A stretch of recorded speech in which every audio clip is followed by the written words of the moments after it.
So if we turn now to these episodes related concerning situation of temptation.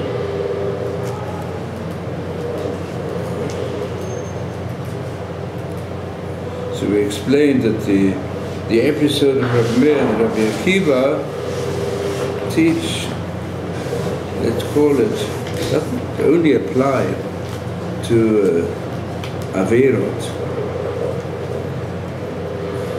from the libido, when a person sometimes has provocations, stimulus. It also applies to such things as anger. It's also when a person loses control of his self-centeredness.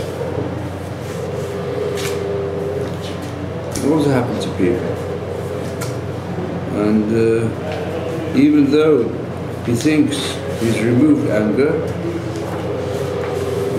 remove jealousy, but jealousy and anger can sometimes be suppressed, and it becomes like a fermentation in a closed bottle, which when the fermentation becomes strong, it explodes. And that can happen to any person.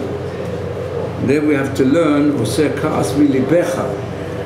You've got to remove the anger from your heart and recognize the fulfillment of the self comes about vayikba libo b'darkei Hashem. Use the self-centeredness in the jealousy also. It says in the Gemara in a few places, you have to use it, not suppress it constantly, but use it. And therefore they say, kinat sofrin tabi chokmah, there's jealousy among students, it increases wisdom. As long as you recognize that you've got to serve Hashem. You can't do it by yourself. You need the help of Hashem for it. It's the same situation.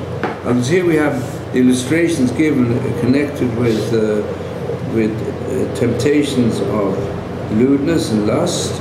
And the same applies to other evil qualities, like the power of hate, of anger, of jealousy, that also get hold of us. But the Torah doesn't say you've got to remove it altogether. Because if a person has no self-esteem, he nullifies himself altogether, then he's also not following the will of Hashem. Yeah? Self-respect is not so vile a sin as self-neglecting. Some people neglect themselves entirely. So therefore you have to use it.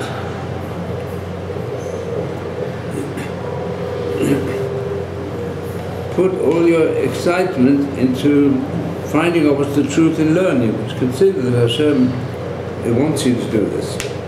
But don't let it go over to nullifying another person. I think we can say there's about 3 levels. One level, mitlotzetz. We said that a person thinks I'm safe, and you mock at those who give in to temptation.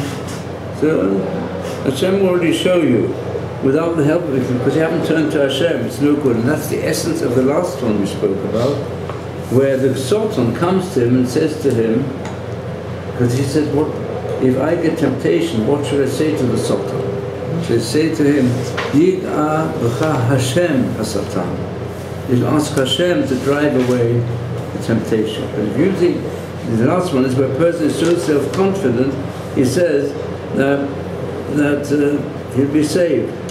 And now we're coming to a 4th episode, the Gemara, which is a person who is tempted when he's married. Well, he's married many years already. It's called Rabbi Chia Ba'ashi.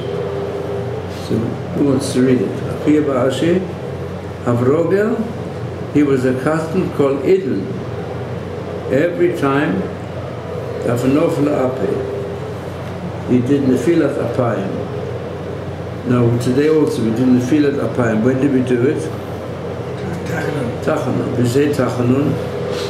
And during Tachanun we feel that, we're failing. We do, in fact, the expression of Tachanun is, please Hashem save me. both from physical illness and from spiritual illness. It says, "V'nafshi nevalomos." Even my soul is very confused. It's a spiritual depression, and we're physical depressions.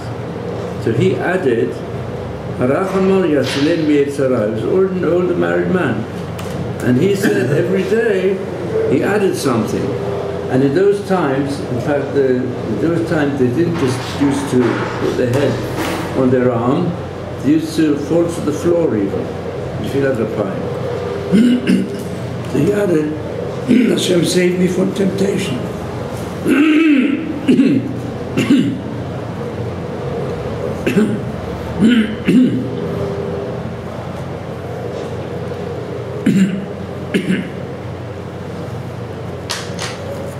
So his wife heard him say this. His wife used to say this. And let's say they'd been married 40 years, and he no longer had marital intercourse with his wife. Now you know there's a din of the Torah of oino. There's a chiyuv of a married person to have marital intercourse, and there are even a lot of laws on how often a person has to do it. That means even if a husband, they've already got a family, it's not dependent on Pru Ravu. If it's Pru Ravu, of course it's a mitzvah, one has to get children. But even if you've already got children, and even if the wife has already passed the age of being able to have children, so you still have to have oino. Because oino means, many say, for women need it. Even if a man, generally speaking, also gets pleasure from it, the pleasure which the woman gets from it is greater. And if the woman doesn't want it, you shouldn't do it.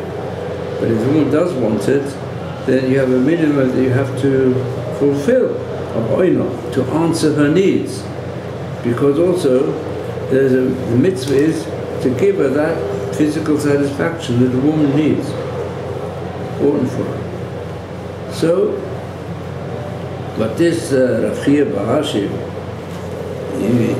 already older, and also he found it easier for himself, so he dedicated himself to learning the davening, if he separated from his wife, because he had no more any koach gavra. He even didn't have so much strength anymore, and it weakened him.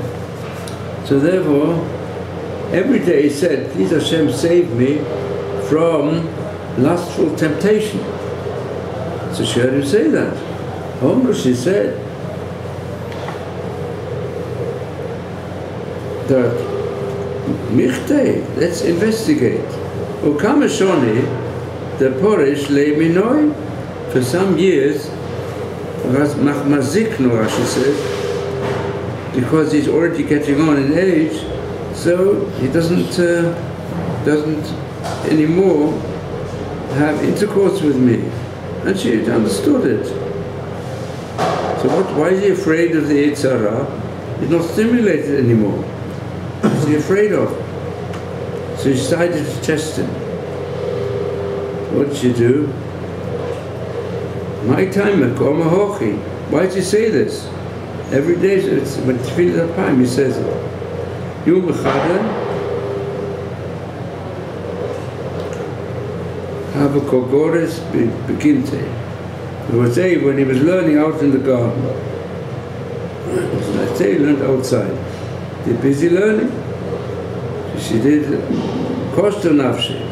So she went and disguised herself to make herself very attractive with special clothes and so on.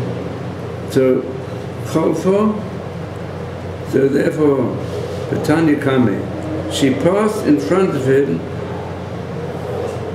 to attract him, and she wanted to attract his attention. Betanya, and she repeated it, Kame, in front of him. So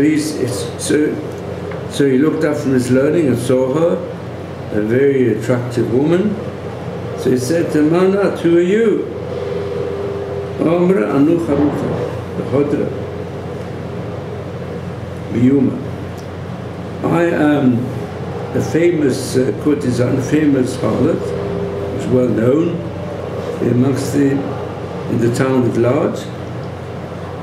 As she says, anu charuta, Shem zoino, nikeres beer, known in the city. And I've come back now. I came back, I was away for a time, I came back today.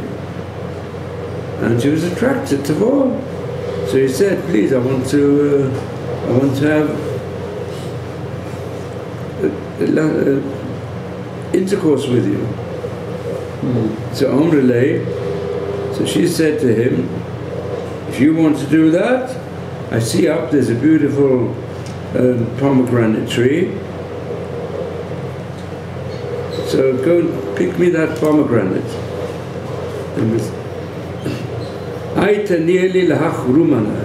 Go and bring me that luscious pomegranate, the Reish Tutita, which is at the end of this branch of the tree. So what did he do? Shavar, he jumped to get hold of it.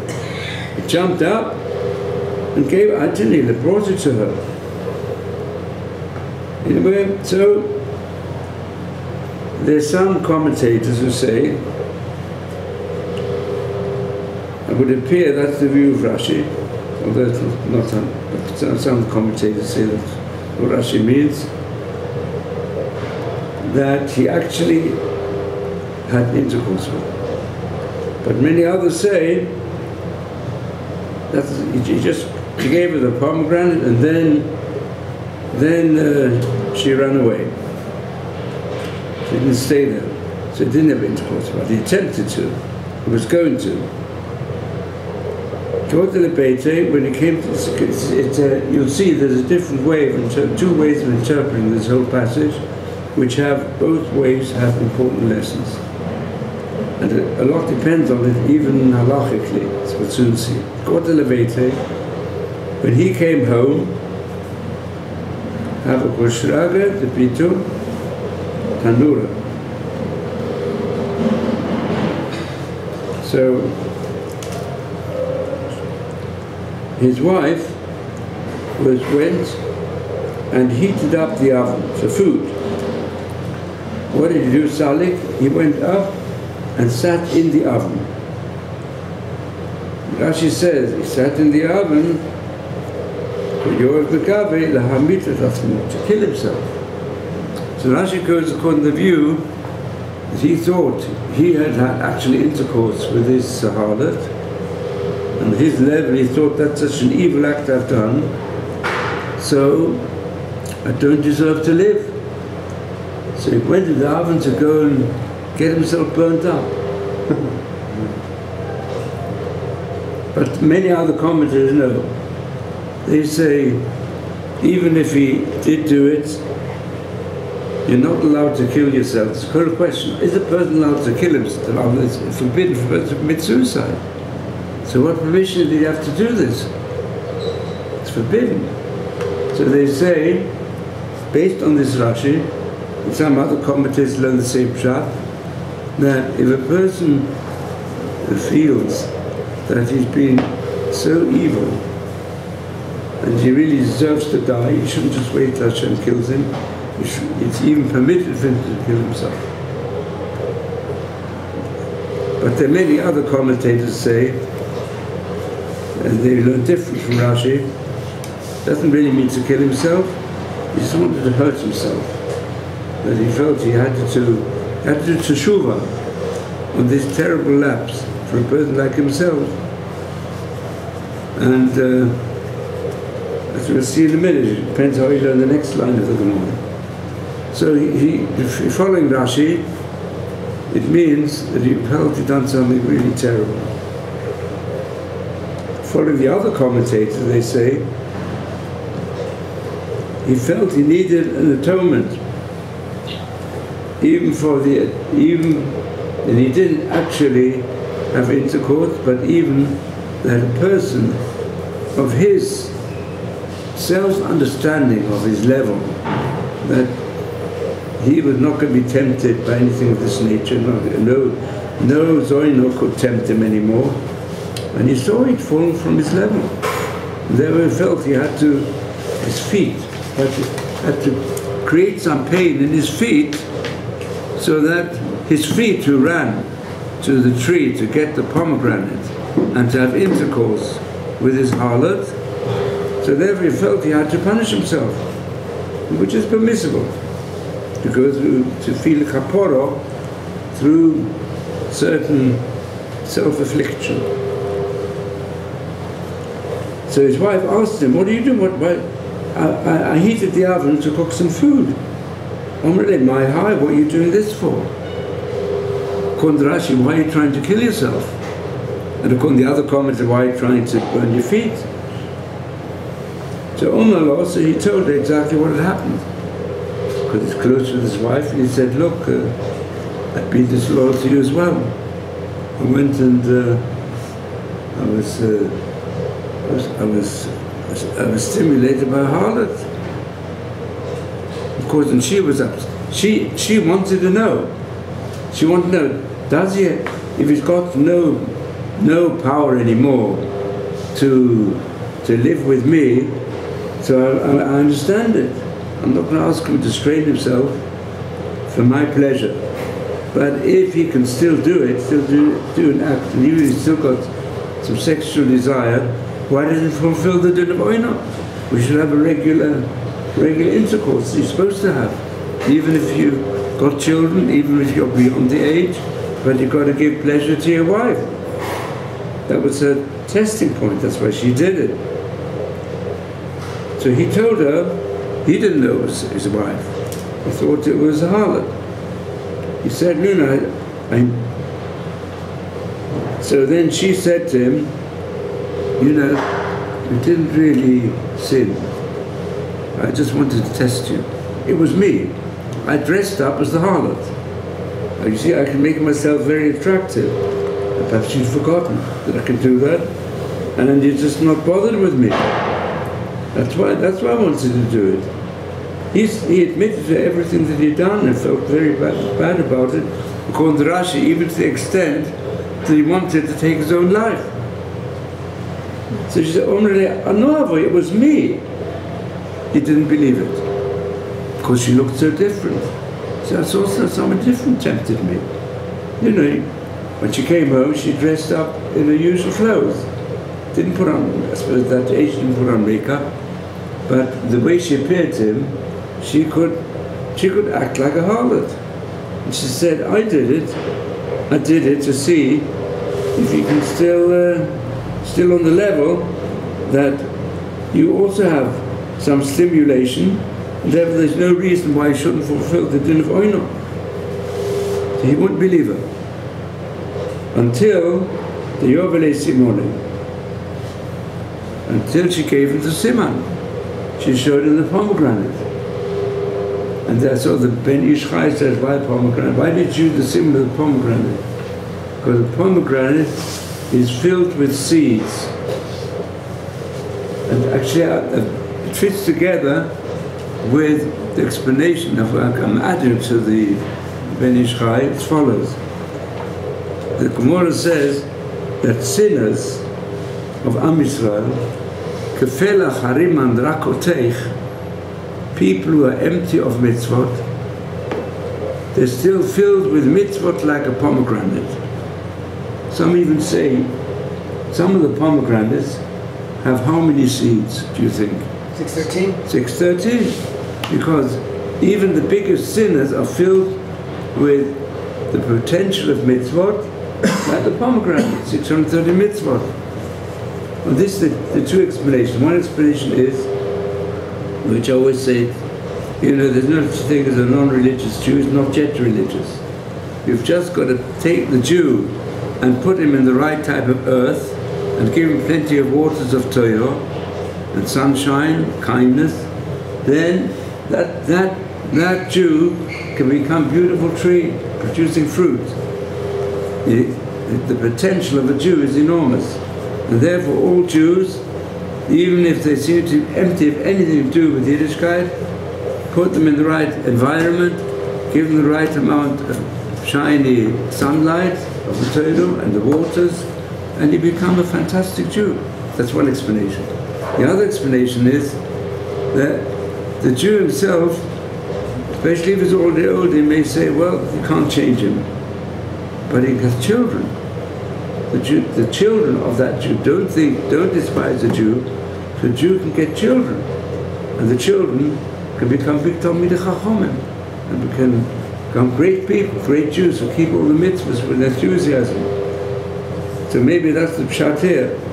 A Jew, she gave him the pomegranate to say, look, maybe you've still got in yourself a lot of strong powers even of lust. You've got to change those powers of lust for productive, creative activity. And so therefore, don't give up your life, because he felt he should even give up his life. On the contrary, even if you've been tested by Hashem, and he sent you this test through me, it was my idea also to test you, it can produce further good energy. Please, don't just castigate yourself. But he said, you think some say it also appears from the next line, she wanted to comfort him, console him, say, look, you didn't really do a sin. I put on this act to get you to change your attitude to me. But it wasn't a sin, because it was, even if called an explanation that you had intercourse with that woman, it was me, so you did a good thing. But he said, what does it help? I intended to do a sin. Can't get away from that. My intention was sinful. My action was fine. You're quite right. But I intended to sin, and therefore have to have an atonement. So this fits in better with the other commentators, like the Ben Ish Chai, also some of the Rishonim, don't learn like Rashi. He didn't really intend to commit suicide, just intended to have pain. And what happened? All the days of that Kol Yamav Shel Tzaddik, Amid Aneh, he used to afflict himself. I mean, he was fasting, and in addition, he also, I suppose, he had boils on his feet. He didn't bother to heal them so much. Until, in the end, he died B'ot HaMita. In the end, it turned out that he actually, once he was involved in a fire, and was burned to death. Because the fire of Taiva had got hold of him. So this is perhaps the lesson to learn from here. And first of all, the question is, there's one important halachic question which comes up from here.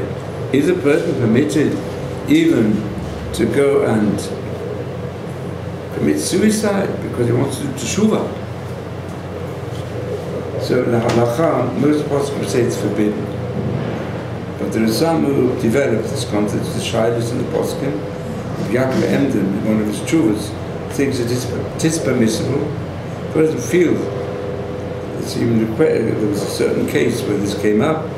I felt the only way to do teshuvah is to go and, if you intended to do a sin, if you actually did it, or you actually did a serious sin, then you're allowed to bring suffering upon yourself. Since it says that in Gemara Yuma, that for transgressing certain things, that you've got to do teshuvah, but you need Yom Kippur, but you also need Yisurim, suffering, to give you a clean din b'shamayim. So what happens if you don't have suffering? The person feels very guilty. Hashem doesn't cause me to suffer. I've got a nice wife. This instance also, his wife, she obviously forgave him entirely, and she thought she meant it for good. And I suppose she begged him, don't kill yourself. Call the Rashi's blood. Don't do it. And maybe he listened to her a bit, but his intention was He didn't stay in the oven. His wife wouldn't let him, but also he didn't jump into the oven. So he didn't actually make efforts to kill himself, but he wanted to do it because he felt it. So he said, at least I'm going to cause myself to suffer. So it's also a question, should one choose the way of suffering to atone for sins?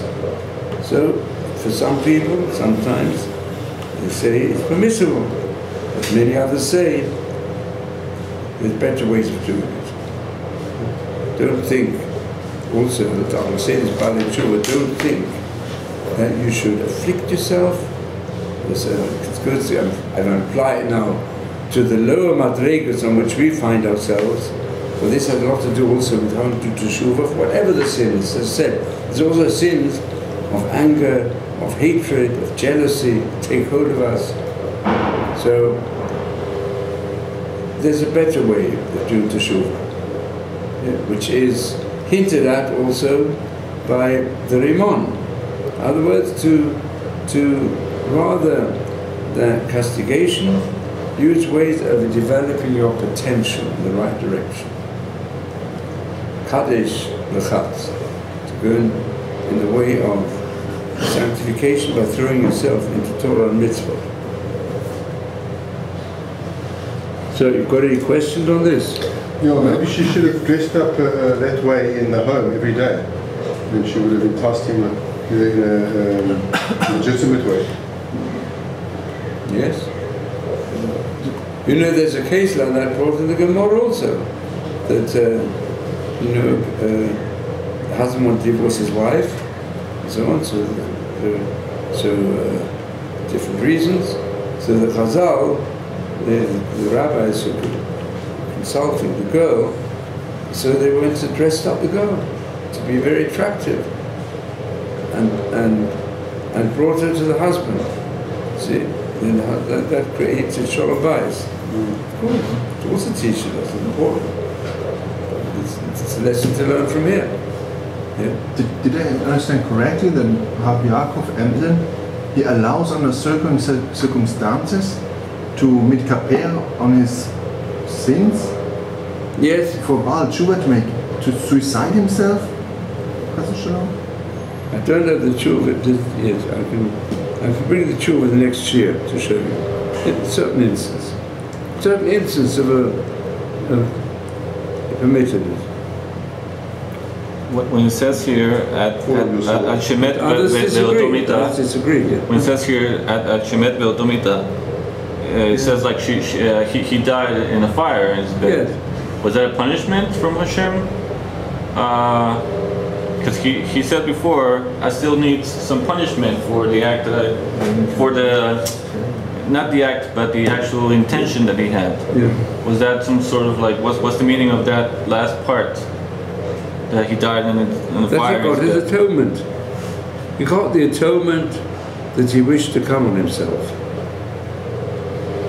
They say, bring you the expression used by the It says he died by Utamita. It was the fasting. Yeah. Fasting. Huh? Fasting, not the oven. He died from too much fasting.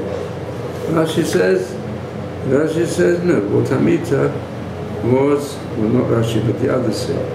Utamita, the commentators say, means through getting burnt up. Yeah. Okay, others say it's from the fasting. Huh? Hagos Yavetz says excessive fasting. Is what?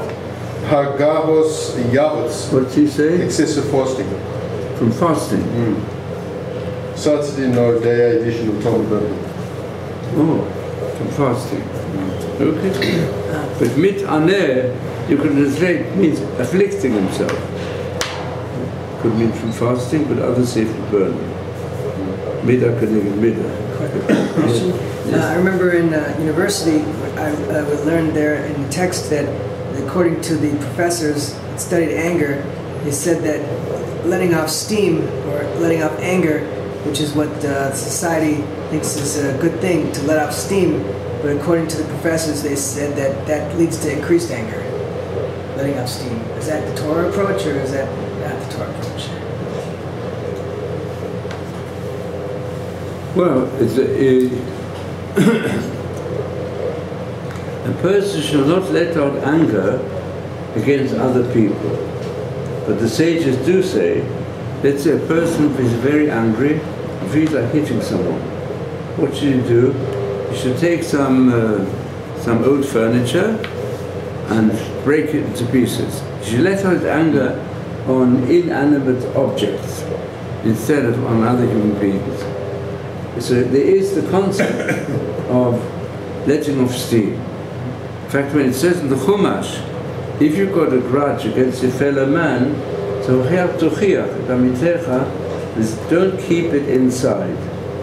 If you keep it inside, then it can ferment inside and explode like a fermenting liquid in a bottle. The bottle will explode, and the explosion will cause harm.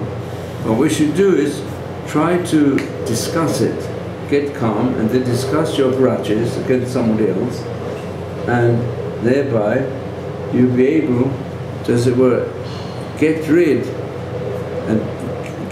of the fermenting power of anger and give it some air, let it out in some way. And that applies to all volatile temptations.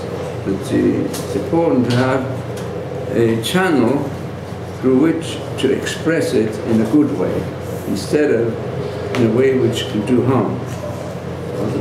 So the idea also of breaking objects is somebody tell a person, you know, if a person is liable, it's also one of the ways to do it, he's liable to let his emotions get hold of him and he can't control them. It's a very good idea that he should go to a gym. Yeah. Go to a gym, go to a long jog. Yeah. Take a long walk, a fast walk, to get rid of the emotional explosions and excitement. Because he needs to find ways to bring things out in the inside that often are suppressed strongly, and it's important to let it out. Now if a person, these psychologists mean, if a person allows himself to explode again and again, then it becomes like habitual.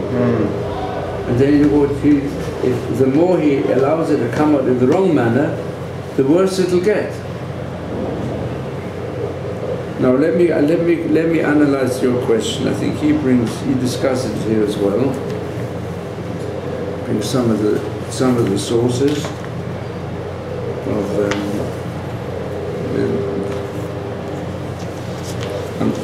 what the Yaakov Emden, it's great Poisek, great Teshuvas, and in a certain instance he quotes this Rashi and uses it as a means of permitting a person to even do acts to take his life. Although it's not clear from the Rashi that this is that definite proof. So you said Rabbi Yaakov Emden says it here in the Gilyon. So let's see if this doesn't contradict his other Teshuvah. But I think in the Teshuvah, which I haven't seen now in the original, just sort of quoted, he discusses the pros and cons. So he says from Rashi it appears he was trying to commit suicide. So, and that when he said after he died from fasting, it wasn't really a suicide. He just afflicted himself. Yeah. And then in the end he died midah keneged midah, I suppose. So, I'll tell you what he says here. Radal says it's permitted. Who? Radal and Ian Yaakov. What do they say? They say if you can kill yourself as an act of penitence. And who forbids it? Doesn't say anybody here. Who are the other commentators? Doesn't bring? No, nobody else. We'll see. But there are many who say it's not allowed. That's for Rishus. So, Because we have a principle in the Torah that huh? the mitzvahs are all given leman tichyu, no? What? We say we allow Man tichyun. That's right. tichyu. To live, yeah.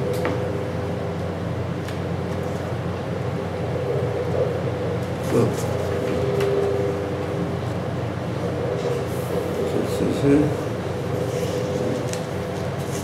It says, there was a young man in South Africa, he gave himself a shrefa, he poured... what? there was a young man in South Africa poured boiling gold down his throat. He wanted to kill himself. He wanted to do this, he wanted to... He was insane. He felt probably insane. He thought he was doing it to a time.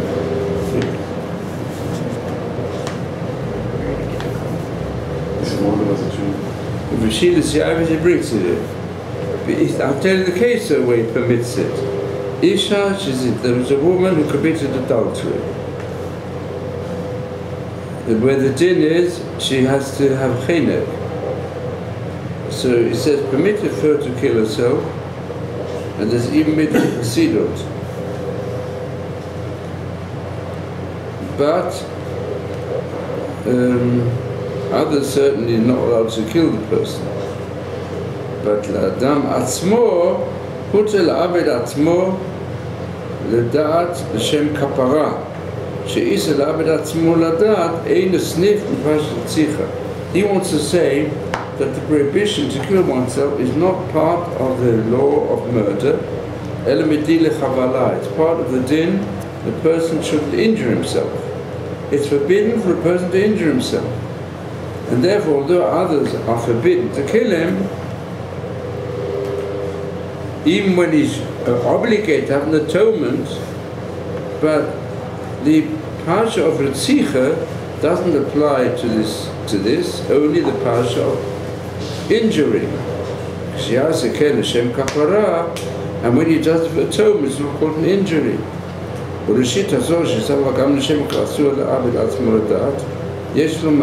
But according to the... No, what's here?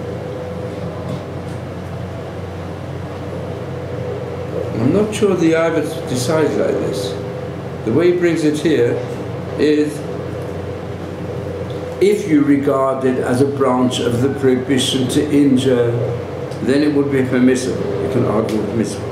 Nevertheless, if you do regard it as part of murder, then it's forbidden. So he says, then you can say it like Ben Yedar, that's Ben Ishchar, Shehid Kavin Rak Liyase Atzmo. He only intended to give himself some pain, and not for death, not like Rashi. But we see from Gemara afterwards, Isha Firon, they're talking about a case where a person does an action which is permissible with an intention to do prohibition. So it would appear that we're talking about a case where actually did an action. And the Talmud of Rashi seems to say the same. But maybe the conclusion of the Ivet, judging by what he says in the Kilyon, is that there's no proof from here. It's not simple. And also, one of the points is, it would appear that the law of suicide is not a part of injuring oneself. It's a part of murder. Because that's how, where do we know it from? The prohibition of suicide applies to all human beings, to non-Jews as well. Because when it says Mefurash in the Chumash, in the laws given by Hashem to Noach, it says there, Shofech dam ha'adam ba'adam damo yishafech. And from there the Gemara learns out that if a person kills someone else, or even he kills himself, then it says even, Miyad ha'adam edrosh et nefesh adam. I myself will demand punishment from the person who kills himself. Who gives the punishment? Hashem gives the punishment. Therefore, when a person kills himself, Hashem will punish him for self-murder. This is Mefurash in the Pasuk. And therefore we see, not like this explanation, it's just one of the aspects of a person injuring himself. It's more than injury. A person to kill himself is strictly forbidden. You can injure yourself for the sake of atonement. Because that goes together with the laws of atonement. If a person knows he's done the sins for which it says in the Gemara in Yuma that that you get an atonement with Yom Kippur, Teshuvah, and Yisurim. But no Yisurim. He did the Saveir Gemara said like I think if you have Koros and other things, then you can be considered entirely innocent if you've done Teshuvah and Yom Kippur and you had suffering. If you had no suffering, so you bring some suffering. You're allowed to fast, for example. But normally people don't say a person may fast. A person shouldn't stand fast, he weakens himself. But there are many people, they do fast for atonement of sins. How are you allowed to do it? It's painful. Or some people say, some Bali Musa they say, they don't fast, but they won't eat anything with enjoyment. But it's really a shaila. If you don't enjoy something, you can really say a proper bracha. You know? And they also dinem and new fruits and so on. They try to avoid all enjoyments, which is not the right derech, some. But a person feels, like even the dinners on Shabbos, let's say. On Shabbos, you've got to eat and drink. Yeah? But what happens if you had a terrible dream? Then you're allowed to fast. Why are you allowed to fast? Because you're worried all the time because you had a terrible dream. And therefore, people say, well, I'll take away the terror of it by fasting. I'll become a better person at work. I'll do without food. I'll deny myself the pleasure. And then the din is, this person's makeup is such that he'll feel worried about what he's done unless he has some suffering. So that's permissible. But to take your life, it's a branch of Ritzicha, you're not allowed to. I'll be passionate. And maybe you can even learn Pshat and Rashi. It's true, he was so upset by what he'd done that he felt he wants to get rid of his life. But his wife told him, don't do it. Don't do it. Therefore, he listened more to his wife. So he fasted. That's permissible. Did he do any Avera really? Did he do any Avera? Avera in having evil intention. It's an Avera. In practice he didn't. No. In practice was an Avera, but the intention was an Avera. That's an Avera. And where do we learn all this from? What's the Avera? That covered. We'll soon see. In the beginning of next week's Parsha. Yeah? You've learned the beginning of Matos with Rashi? Yeah, Rashi. Huh? Yeah. From there you can learn out that for intending a sin, you also need an atonement. Yeah, exactly. That's the next sugya. We just started, but it's in next week's Parsha, you've already heard, this is the first part of it. If you listen to Kriyas HaTorah today, or a Mincha on Shabbos, so there's a phrase constantly repeated. What does it deal with the first Parsha? What's the phrase? It's nullification of vows. Right. Huh? It's Slichala, right? Huh? What's the phrase? Yeah, it's repeated. Repeated 3 times. For the They're all Levi and the nullification of vows of a father nullifying the vow of his daughter, which is underage, of the husband and father nullifying the vow of betrothed color, not yet properly living together, and then nullification of the husband when his wife makes a vow. And the vows are li'inu nefesh. It's all closely connected with this. The vows are all connected with when these girls make a vow, let's say they're not going to have to drink any wine, and not going to have any meat or whatever. Yeah? And then it says in the Pasha, three times it says Hashem Yislach Lo. What happens if the daughter who's underage, under Bas Mitzvah, makes the vow not drinking wine and not eating meat or whatever? So the father objects to it because perhaps she won't grow so well. Yeah, they have today parents sometimes have a problem. It's called a special name. When girls don't want to eat, what's it called? It's a special name. Because they want to remain slim. Anorexia. Anorexia. So they want to make sure they're slim. They think they're not good looking enough, so they stop eating properly. And parents get worried, what's happening to our daughters, a beautiful girl, no, she's ruining herself. This gets into their mind sometimes. So therefore the law is, if they made a vow, you know, I'm having no meat, no meat, and I just live, I'm going to take on vegetarian, and they're pretty thin as they are, so parents get worried. So anyway, the father is allowed to nullify that vow.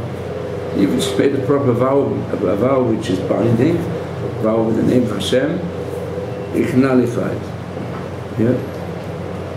But nevertheless it says, even the father nullified it, Hashem will forgive her because the father nullified it. But in any case, if it's nullified, there's no sin. And then it says, the same situation applies if the girl is a Nara, that means she's in the age of puberty, but just the beginning of the change, beginning of puberty, which is from 12 to 12 and a half. So at that time, both the father and the husband who's had Kiddushin with her without Yisuin, they can both nullify the vow. When she gets a bit older, then only the husband can nullify it, comes to the Yisuin. So in all, each instance of Hashem Yislach Lo. And that's connected with the way in which, also here, that Rav Barashi wanted to afflict himself. So the Gemara, can you carry the Gemara now? And if he would have sinned with this harlot, what would the Avera be? He intended to do sin. It wasn't the action. No, but if he did do it, so what's the Avera? What would the Avera be? That he intended to sin. He still intended. Even if he did not no, but if he have intercourse with her, but he intended to have intercourse with her, and he thought she was a harlot, so therefore in his mind he intended to commit a sin. And if it was a real harlot, then what? And he really did it, then what would the sin be? It would be a sin that he's done a wrong action in his mind. If he just intended to do it, he only had a bad intention without a bad action in his mind. But if he actually had intercourse with her, then in his mind he had done a bad action. No, I'm saying, what's the sin of going with a harlot, for a married man to go with a harlot? What's that sin? Well, the Rambam says it's over on Loyi Kadesham, it's had beer with the Kadesham, which is a love of the Torah, from the Rambam. And even those shits of the Torah and the Rambam, it's an issue of the Rabbona, the Kuli Amma. But isn't it the oldest profession in the world? So what? I'm just saying. Well, that goes to get Yetzer Lev Ha'adam Ra Minurav. Because the inclination of the heart of a person is for evil from his youth. That means when he becomes Arav, when he becomes an adolescent, then his inclination is to do these evils. And they even described, says that when did Hashem bring the Mabul to the world? It says there, of course I'm quoting us from there, because people used to become lewd and have free love. It's really free lust. So the Gemara says, let's carry it, let's just do the first line of the Gemara, because it's interrelated to this episode that when this happened, then it says, in fact it says, Kol Yamav shel oto tzaddik mitzay ad shemet bo tamita. All his life long he was in pain because of this. He fasted, some say, or he had boils on his feet, and left them where he should feel the painfulness. And where's he learning? From the Tanya, from the following Braita, from the beginning of the next week's Parsha. Because it's Isha Hafiram. Although the husband, we're thinking about this is the last case, where only the husband can nullify. Case number 3 in next week's Parsha, which we read this morning, 3 times that Hashem will forgive her. What do you mean Hashem will forgive her? This young married girl, she was probably married to her husband, and she took upon herself the vow that she's not going to drink wine or eat meat.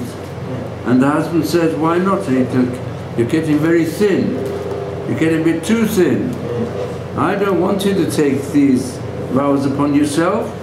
I want a wife who's healthy and active. Now this, you're weakening yourself. Just because you believe you've got to be as slim as possible, you're coming near to, and what's it called, anorexia? And the husband, therefore what did the husband do? He nullified her vow. Yeah? Bulimia. She didn't know about it. Yeah? In fact, she didn't keep the vow. Yeah? I mean, she took up herself with the vow. You know, she's a girl who's working hard to remain slim. Took on the vow of Nazirot.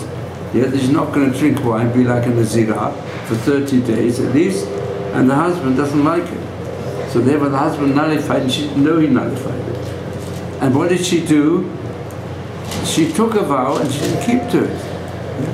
Like I know an alcoholic who told me that he's taking a vow not to drink any wine. And he broke his vow. What should he do? Yeah? So, you know, really, if there would have been a Beit HaMikdash, would have to bring a korban chata. And this girl, she said, I want to be like a Nazira, much better for to remain slim that way. But she broke it. She did drink, but she didn't do a sin. Why? The husband, as soon as he found out, he nullified the vow. The girl didn't know it, and the girl thinks I've done a sin. And therefore Hashem will forgive her. So he said, by Mea Katubata, what does it talk about?